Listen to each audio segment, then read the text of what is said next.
Now, there are two deficiencies that most people with Hashimoto's and hypothyroidism are deficient in.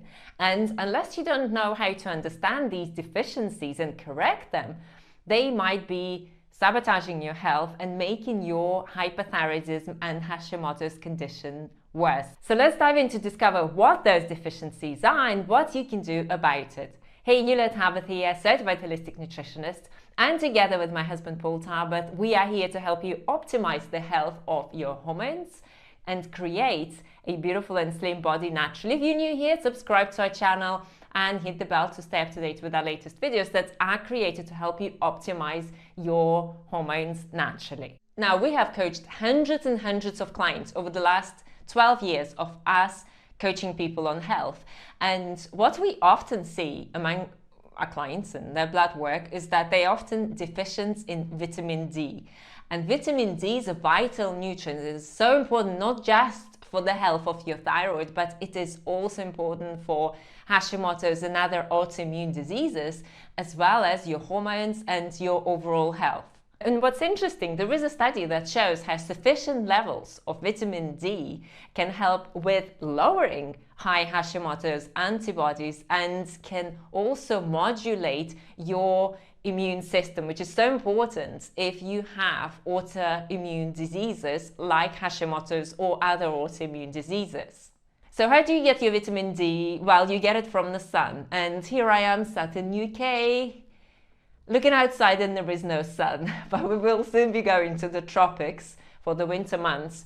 But in saying that, what if you cannot? What if you cannot, like us, just hop on a plane and go to the tropics for the 4 months of the winter? Well, you have to supplement. And what's interesting, I did my own experiments of excluding vitamin D supplementation during the summer months here in UK. And guess what? I went low on vitamin D levels because first, the sunshine wasn't consistent. I need a lot of sun. I've got darker skin. And it's something to consider that people with lighter skin will need less sun, but they still need sun. And people with darker skin will need more sun. So you need to be in a place where there's consistent sunshine so you can get your levels of vitamin D. And what's interesting, even we worked with a lot of clients in the southern US states like Florida, for example, and even Floridians can have low vitamin D levels, especially in the winter where sunshine is just not strong enough to produce enough vitamin D levels, not consistently on a day-to-day basis. So the best thing that you can do to understand what your vitamin D levels are is to go and test yourself. So do a blood vitamin D level, testing your D vitamin, and look at what your ranges are. Now, the problem with ranges, and not just for vitamin D, but also thyroid hormones, adrenals, and many others, is that in the medical world, the ranges are outdated.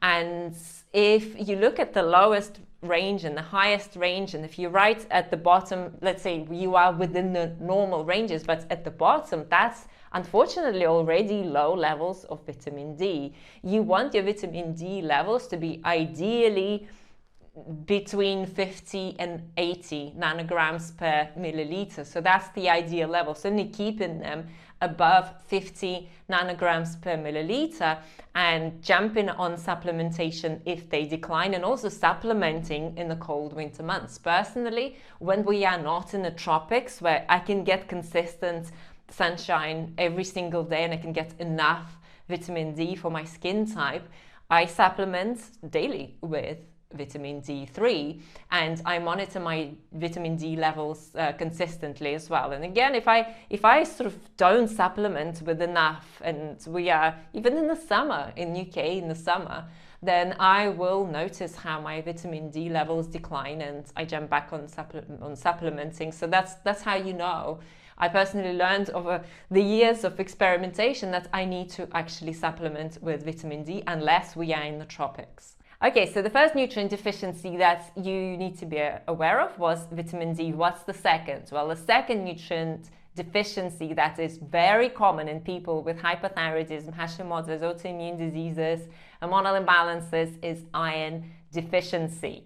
Now, what's the danger of iron deficiency? Well, the fact that you will start experiencing fatigue and also the fact that not enough oxygen will be going to your cells, which will decrease your cell metabolism, which will affect your overall health. So iron is a vital nutrient that you need to be aware of, and unfortunately, when it comes to hypothyroidism and Hashimoto's, sometimes it's not even the amount of iron that you eat in your diet, but it's the amount of iron that you absorb, because Hashimoto's and hypothyroidism can result in low stomach acid levels, and that can start affecting how you're absorbing your nutrients.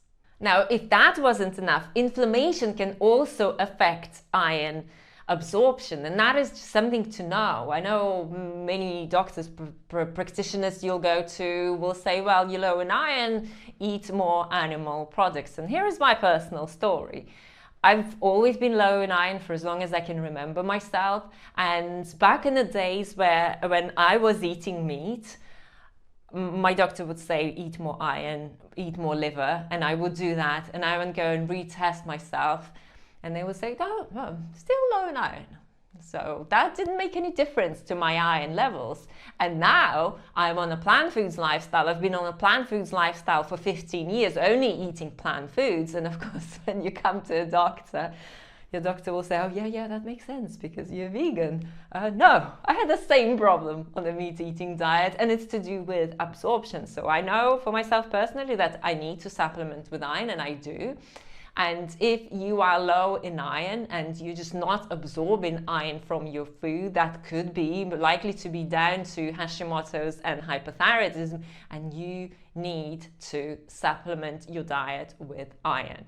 And there are two ways in which you can boost your iron intake. The first way is to eat iron-rich foods, and obviously we promote a plant foods lifestyle plan, which is amazing for lowering Hashimoto's antibodies, addressing autoimmunity in your body, preventing further autoimmune diseases, and also really just making you feel amazing despite having a hypothyroidism, and reducing all your symptoms and boosting your energy levels.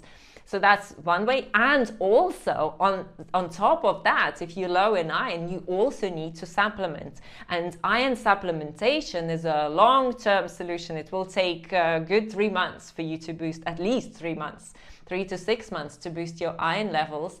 And obviously for people who are anemic and really deficient in iron, then iron infusions could also be a choice to boost that iron level and then maintain it again through dietary and supplementation choices. Okay, so then how do you assess your iron levels? Then you go to your doctor and ask for an iron blood work test. So first you will need to test your ferritin levels, and second you will also need to test your iron, so to the full iron panel. And when you're testing your ferritin, again, the normal ranges are way outside of what the ideal ranges are. And the ideal ranges for your ferritin levels are above 50. And there was a study that showed that when levels of ferritin fell below 50, people started to experience fatigue. And between 50 to 100, and even just slightly above 100, is a healthy range of ferritin to aim towards. Okay, so getting your vitamin D and iron levels optimized are just two of the small steps that you need to make along the way when addressing your hypothyroidism and Hashimoto's. And here are the two ways in which we can help you. First, be sure to register for our free training class. We will dive into the root causes of your Hashimoto's, hypothyroidism, and other issues that you're experiencing that you have to address in order to get well. So go and grab yourself a spot. That's where you need to go and register. And the second option is to work with us personally. So we'll work with you personally to help you optimize the health of your thyroid, reverse autoimmune, or certainly lower your autoimmune antibodies, and most importantly, make you feel amazing so that you feel amazing in your body, so you're slim and healthy and you're able to exercise and you're able to live your life to the full. So book a free 15-minute Health Accelerator call to see if or how we can help, and the link is on the screen. Thanks for joining me for this video, and in the next video I'm going to give you thyroid weight loss tips that can help you along your journey. See you there.